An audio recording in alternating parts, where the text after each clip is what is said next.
Okay. Let's go. We're playing black. Manu Ginobili, 1848. Okay, serious players now. All right, e5. But, ladies and gentlemen, but. And let's hope he goes knight f3. This entire lecture that I read to you doesn't mean that you can't have some fun with the Stafford Gambit once in a while. There ain't nothing wrong with playing the Stafford and playing whatever guilty pleasure opening you have. I want to see how the Stafford Gambit holds up at an 1800 level. Let's see if these guys know the refutation. Let's play the Stafford, knight c6. Thank you, Stumpman82 with a prime. All right, so this is the Stafford Gambit. I'm not even introducing it. Everybody should know what it is. D3. Okay, this is getting exciting. Let's see if he falls into one of the traps. Jumpy gifting to Cloudman. What should we do here? How should black continue? Where should we develop this bishop? The point is that we want to play bishop to c5 here, aiming at the f2 pawn. This creates a very wide range of possible tricks. Michiko with e3 with a 10. So bishop e3 by our opponent. Unfortunately, he does play a move that I think takes a little bit of the sting out. But it's inaccurate. Yeah, as far as I remember, this is not the best move, but it doesn't, lose immediately or anything like that. Now, the reason it's not the best move is very obvious. He's weakening his king side. So after the bishop trade, look at how nasty, he's creating all these nasty little weaknesses on his king side. And these are weaknesses which we can exploit through targeted play and rapid development. So what should we do here? The key word here is rapid. We don't want to let this guy develop his pieces in castle. Remember, if he plays bishop b2 in castles, that's it. The flame of the Stafford initiative is extinguished. Knight takes c4 doesn't work. In the Stafford, you sometimes have tricks related to that move, but knight takes c4, he just takes it. Queen h4 check, he blocks it with g3. No, we want to go knight g4. And we want to go straight after this pawn on e3. Queen f3. We don't want to let him consolidate. How can we pile up the pressure on this pawn?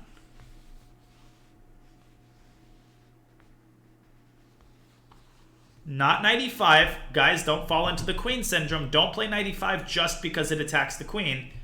Just to recap, if you're posing a threat, you have to make sure it's actually a meaningful threat. Don't make a move just because it poses a threat. This move does pose a threat, but it's a meaningful one. Oh, it forces his king up like that, and now we have some cool stuff going on. What should we do now? We've got a couple of possibilities here. Now, as many of you guys are spotting, if the knight were gone from g4, we would have a pin. And so the move knight takes h2 comes to mind. And if I were playing a classical game, I would play knight takes h2. So what do you think our opponent's going to... Actually, wait a... Oh, no, let's... No BS. We're playing knight takes h2. This is too cool to pass up. I was going to make a point about the move castles being also very good, just patiently bringing the rook into the game and then trying to go f5, basically going straight for checkmate.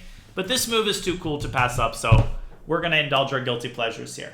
I actually think castles might have been even stronger, but we'll get to that after the game, and he blunders the queen. I can't believe he just thought and then did that. Okay, so very quickly, guys, should we take the queen, or is there a slightly more accurate move? Should we take the queen, or is there a slightly Stafford strikes again? Is there a slightly more accurate move? Yeah, let's just castle. We don't need the queen's not going anywhere. By the way, what's up, Tommy? Castling long is also good, but I'm not playing it only because Tommy suggested. I was going to castle long, and then Tommy suggested it, so I decided to castle short. Now, king f2. Now, don't forget to take the queen, though. This is something I've seen, by the way. People being like, yeah, the queen's not going anywhere, blah, blah, blah. F5. Oh, my God. He actually escaped the pin, so don't forget to take the queen when the time has come. Okay, and here we have a very clear application of the rule. Strike while the iron is hot. When you win material, your opponent often follows up with more blunders. Your opponent is less attentive to tactical details in the position. What tactical details do you have to pay attention to? What is this? Bushes. What is this? This is a rook. What can you guys tell me about this rook? This is Tactical Observation 101. It's unprotected.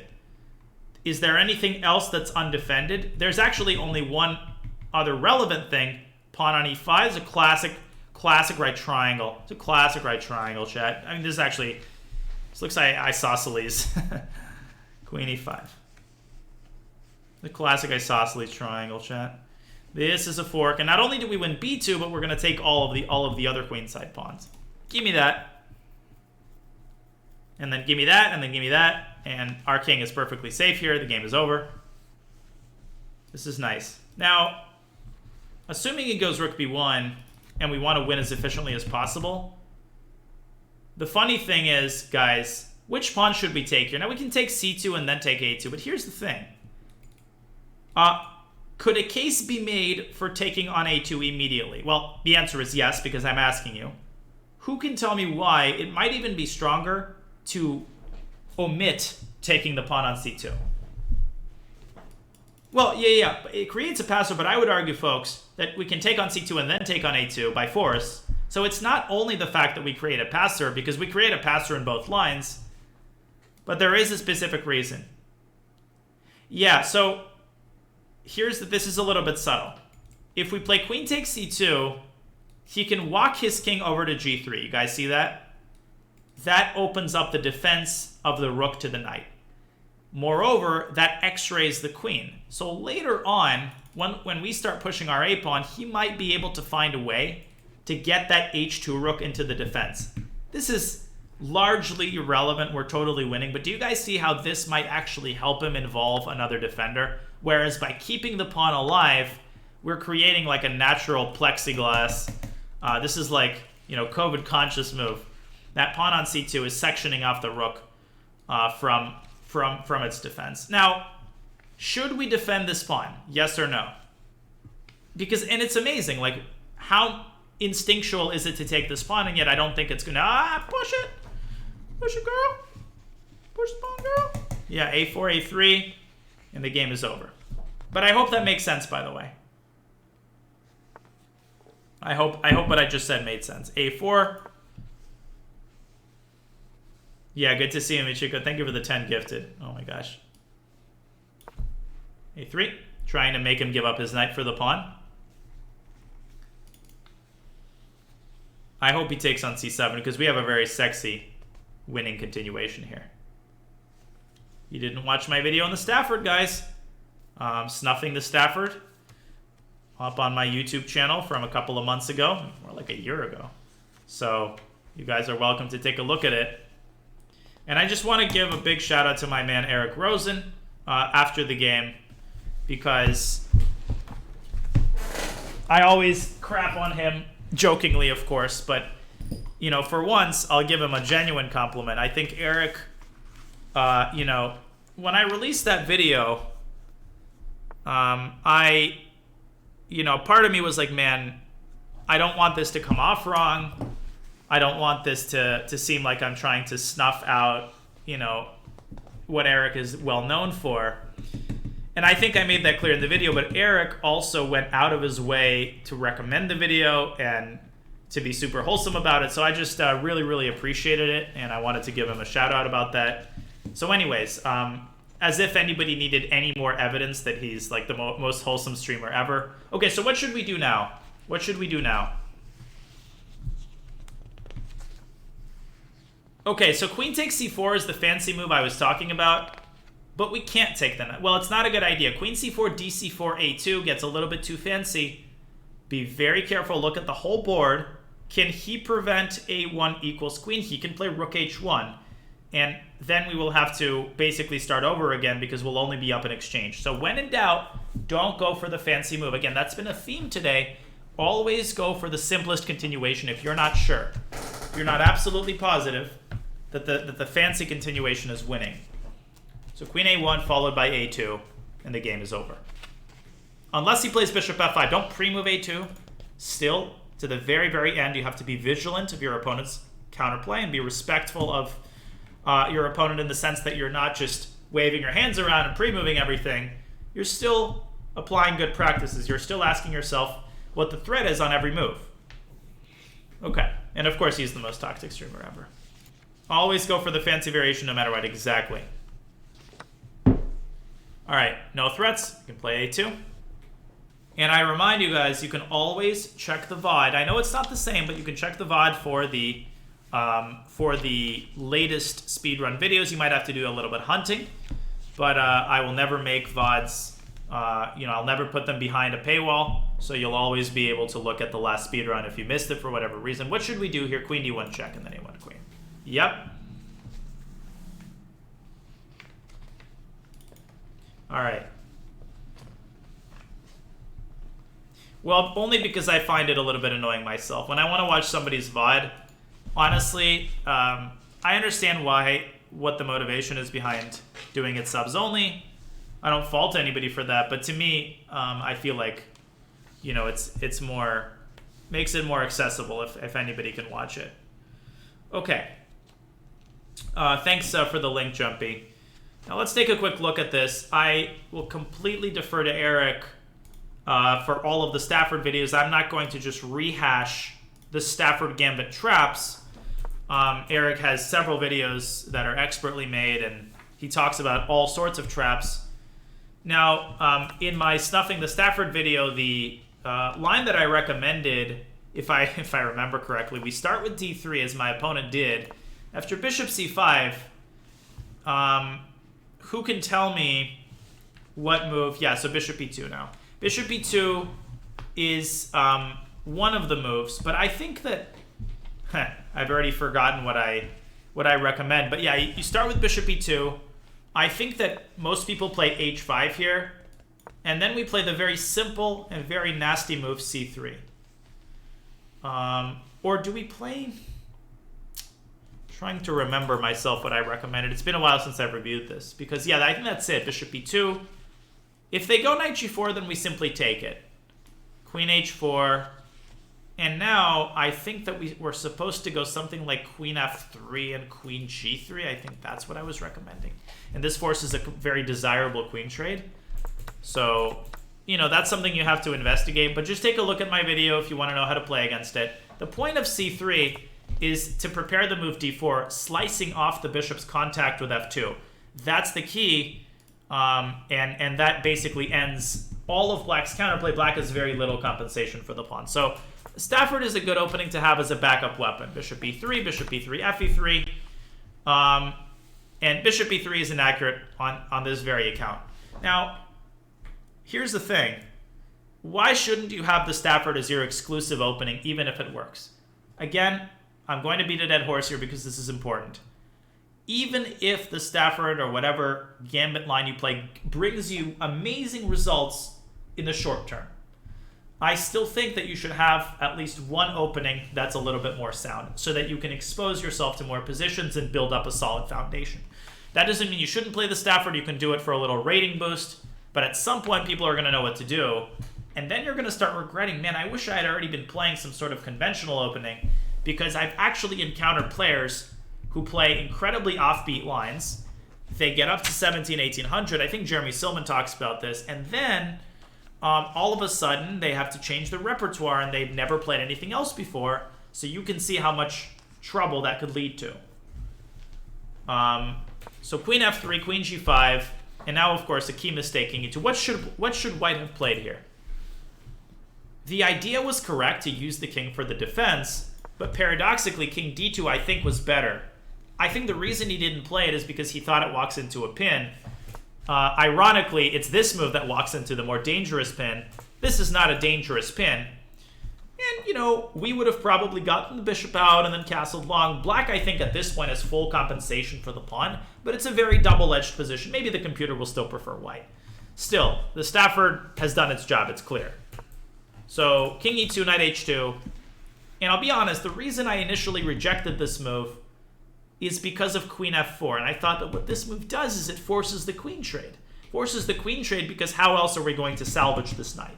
And I didn't particularly, to be honest, I didn't like this endgame. I mean, he's got nice pawns. This is probably about equal. But then I spotted something. What does black have in this position? If you're being very vigilant, remember, the rook is undefended, the king is vulnerable. Combine the two, you should start thinking about discovered checks and stuff. You can play queen h5 check. And if the king goes to d2, black to play.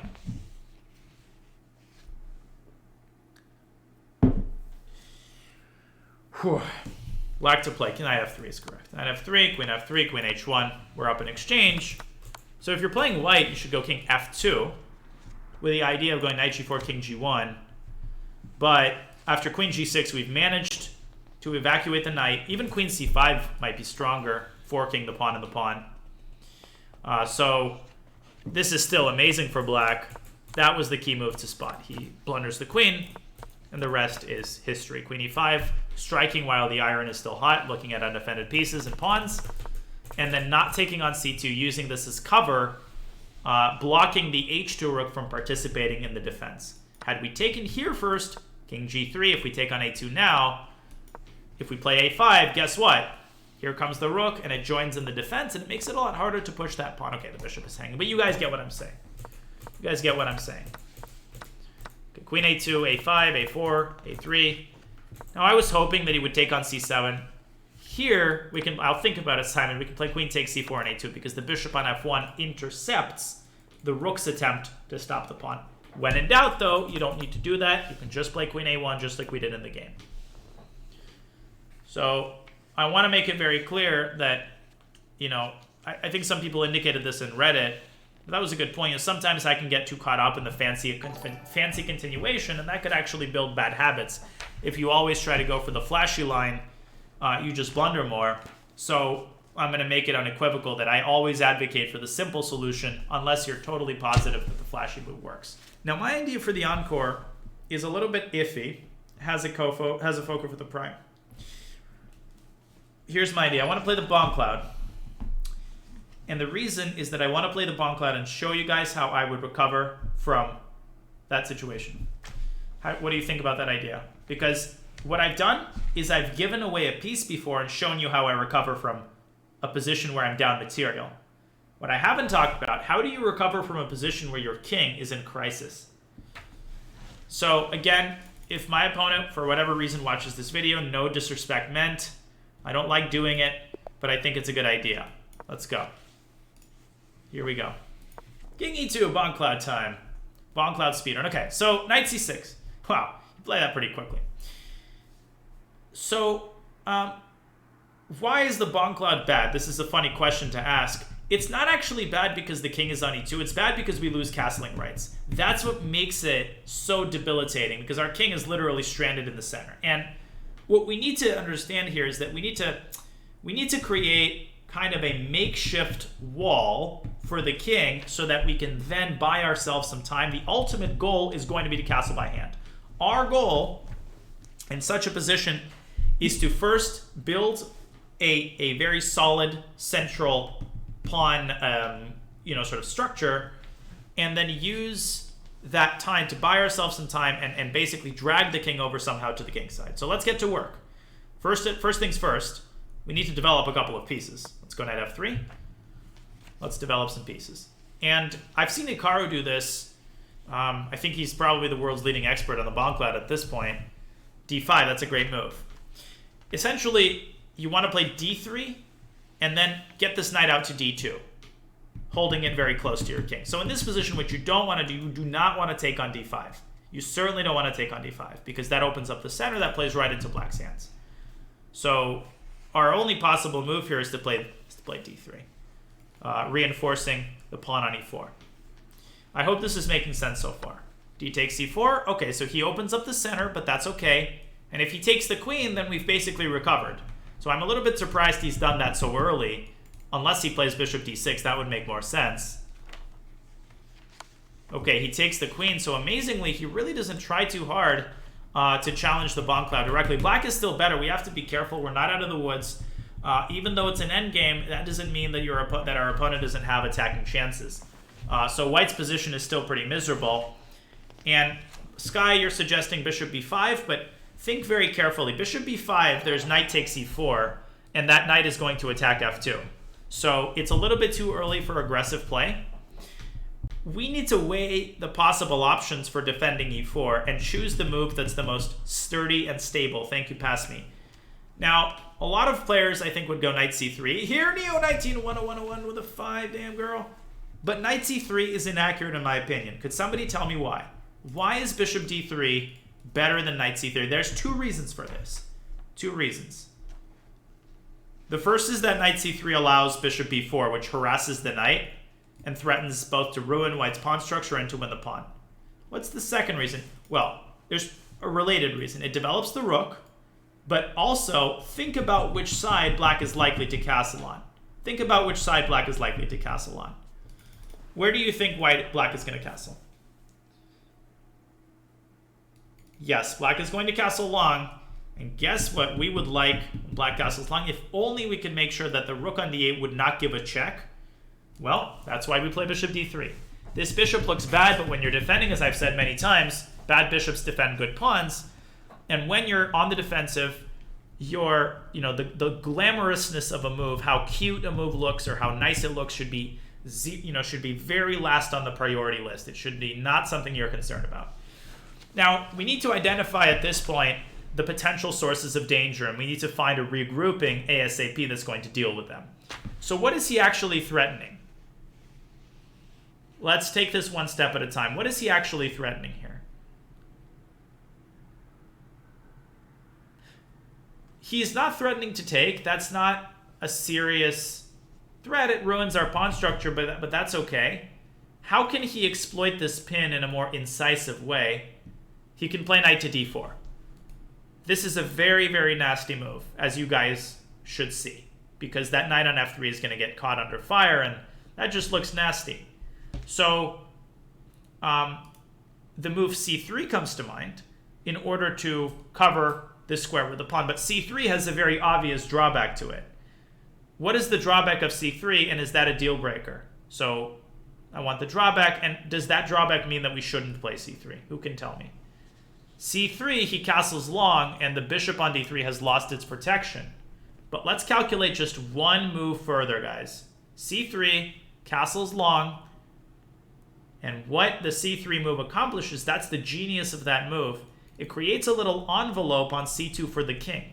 Not only do we escape the pin and defend the bishop, but we somehow coordinate our pieces a little bit better, and we permanently stop the knight from coming into d4. As my partner in crime, Robert Hess, always likes to say, pawn, two squares between a knight and a pawn on the same file is very much detrimental to the knight, because the knight is unable to get to these two very important squares, if that makes sense. Okay? King c2. Which crime? Right, your face. All right. So I hope I'm making sense so far. We're in somewhat better shape. White is still worse. White is still worse. We're not done with the defensive task. No time to crack the champagne open. But we're doing well. All right. What now? Another threat is attacking f2. One of the hardest things about defending is just this constant barrage of threats that you've got to deal with. And you've got to choose the lesser evil. Often you're going to have a couple of moves that look very ugly, and you got to choose the least ugliest of them. Yeah, so between rook f1 and bishop e3, guys, which of these two moves should we prefer? I think rook f1 is wrong because see, the development is going to be a little bit too slow. My intuition is telling me that at this point, the most important thing is to get our pieces out as quickly as possible. All right? That's why I like bishop e3, because even though it allows him to ruin our pawn structure, which he probably will, it does facilitate both, this rook coming to d1 as well as once this knight gets out, the other rook diving in for the rescue at the very last second. Because one thing that he might do is double rooks on the d file. I might go rook d7, rook d8, and we're going to be just in time to reinforce this bishop, because moving this bishop would open up the d file. That's what we don't want. Bishop h5, that's a great move. This guy is good. This guy is incredibly good. So he's going to g6 potentially in order to target the pawn. So we should use that information to inform where we put this knight. Should we put it to a3, or should we put it on d2? Pretty obvious question. Yeah, knight bd2. Well, T-Page, he's rerouting the bishop in order to hit the e4 pawn, which he has deemed a weakness correctly. So we go knight bd2, and we're starting to recover here. I think white is worse, but now the advantage is relatively small. Oh, but he finds another way to create a threat, and again, we need to be careful. What is he threatening? See, the mistake a lot of players would make here is that you would see, he's threatening e3, let's go rook a to e1, and you wouldn't notice the second threat. You have to look for all of the threats, not just the first thing that comes to your mind. All of the threats have to be identified. The secondary threat is knight f2, forking the bishop and the rook. So what we have to do is go rook h to e1 in order to take the sting largely out of knight f2. Oh, the knight f2 is still a very dangerous move. I don't think he's going to... Okay, he is going to play it. No, this guy is Whew. He's spicy. Okay, he's attacking the bishop. Where should we go? This guy is on fire, I have to say.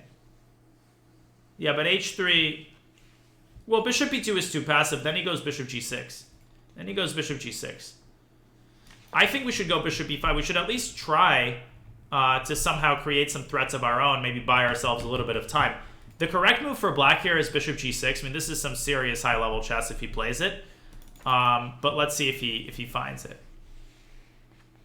Bishop g6 would be an incredibly strong move here, because he would actually have to recognize that bishop takes c6 and knight takes c5 is not dangerous. He goes f6. Okay, so he gives us a little bit of a breather. And we need to use this breather to chase his pieces away ASAP. So what should we do now? Get this knight out of there. Get it out of there. Rook e2 at all costs. Get it out. Knight g4. We can get it out further, although we don't have to. And then we start coordinating our pieces. No, these people are good. I mean, 1800s, as you guys can see at this level, they know what they're doing. We got to be very patient. But at the same time, I'm not doing anything that, you know, the average player shouldn't be able to find here. I'm making very sensible moves. I'm not reinventing the wheel. And now we're starting to finally, I think, take the initiative over from him.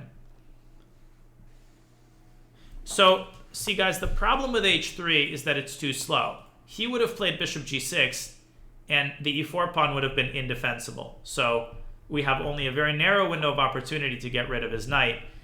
You got to be sensitive to what the threats are, what the time scale is. Okay, so I'm very annoyed at this pin. Let's get rid of the pin. Let's go g4. After bishop g6, we have a very common follow-up to okay, bishop e8. So what I'm noticing here is that this creates the potential for a discovered check on b4. This bishop on b5 has done its job. Let's make sure it doesn't overstay its welcome. Where should it go? What would be a nice little active square for the bishop instead of b5? You can bishop c4, yeah. Perhaps it can go to e6 later. We're going to have to speed up a little bit.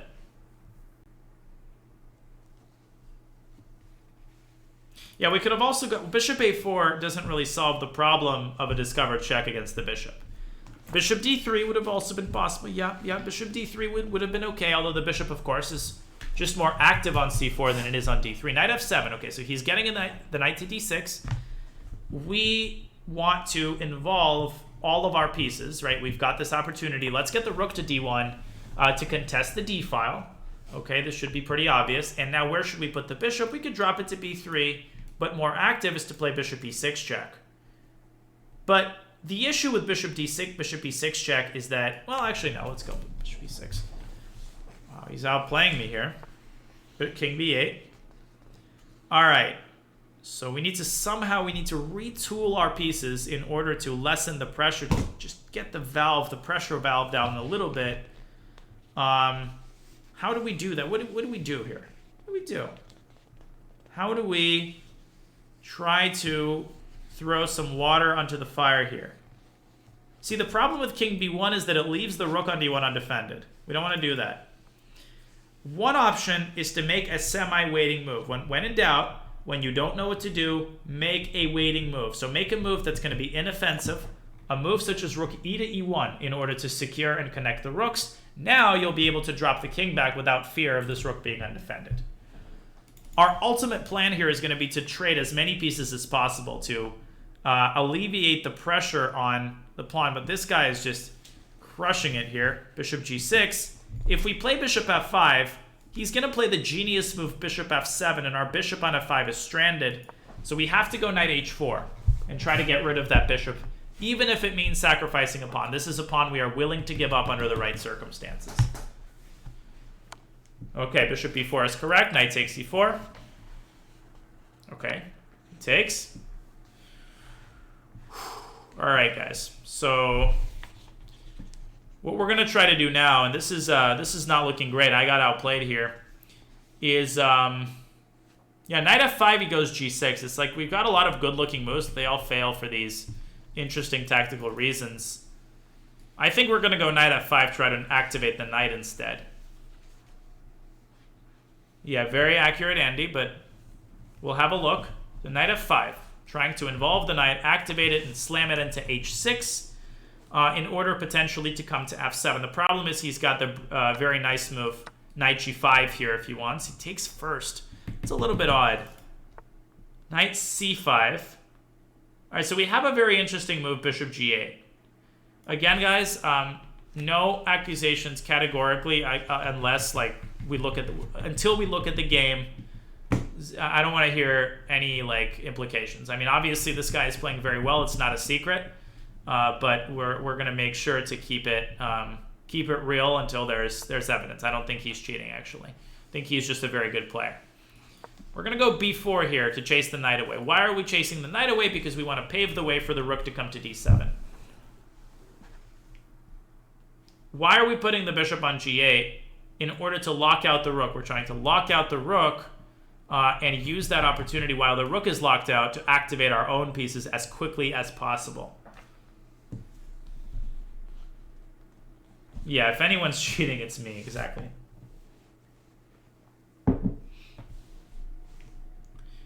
So I hope this is making sense, guys. I know I'm speeding up a little bit, and that's because we've got only a minute on the clock. Yeah, exactly. That BongCloud really cost us, but we've got a nice position here. We've got our pieces active. We're starting to win as pawns. I think things are taking a turn for the better. This is a very sexy position. All right.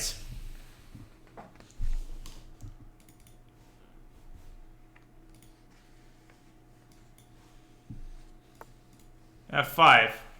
I was a little bit worried about that move. Okay, let's take it. If he goes knight f6, that's what I was concerned about. Right, exactly. Defeats BongCloud. Definitely a cheater. Takes. That's correct, actually. Okay, so what should we do now, guys? And again, simplicity prevails.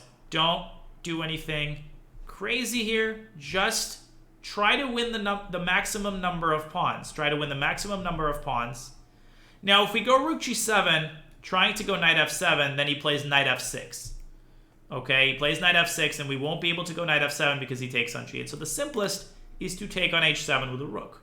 Rook takes h7, force the rook trade, and after bishop h7, he can no longer defend that f5 pawn, and we should be winning in this endgame because we've got the outside pass pawn. If he pushes the f pawn, he's going to give up the knight on e4. I hope that makes sense. Knight e7 doesn't defend the pawn. Knight e7, knight takes f5. You should see that. Knight e7, knight takes f5. Or bishop takes f5. Bishop takes f5 might be even better. Or even better, yeah, we could just push h4. Okay, so which way should we take the pawn? Doesn't really matter. We can take with the knight. Okay, now I'm going to have to speed up, guys. Bishop takes f5, but this is completely winning. He shouldn't have traded because knights are the worst pieces at covering outside pass pawn. Knights they're not long-range pieces, so they can really only do one thing at a time. And what he's chosen to do is to try to stop this pawn. The problem is the knight's going to eventually be required on the other side of the board. He can't do this forever. And you know, we could even, you know, we could go king d3 here and make sure that we defend all of our pawns. Okay, now I'm going to have to speed up. So I'm going to have to focus here, guys. Sorry. I'm going to be silent for a little while.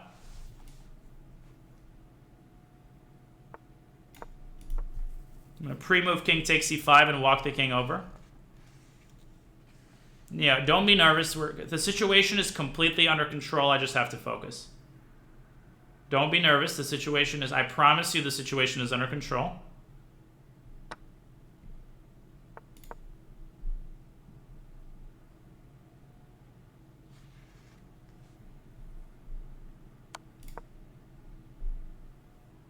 Yeah, so basically king g7 is better because it keeps the king as far away as possible from the knight's checks, right? He's probably going to go back to g4 and then he's going to get forked. Notice how I'm not pre-moving. I don't need to pre-move yet. You would start pre-moving, I mean, when you're down to 8-7 seconds. This is an eternity. This is an absolute eternity. And we could even play in a relatively leisurely style here. So we want to give a check. And we're identifying the mating pattern here. Go bishop f7. Oh god, wait, I missed that. But we've got this, we win the knight. That's a very important sequence. Just take the knight so that you can checkmate easily. Yeah, this is fine. This is forever.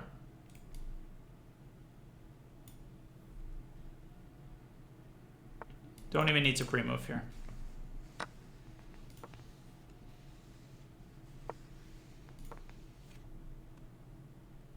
It's not stalemates there.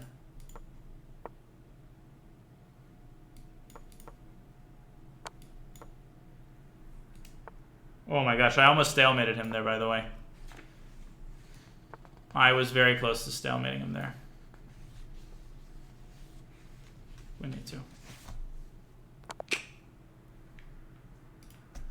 Okay, I actually forgot he had king a5. And we win.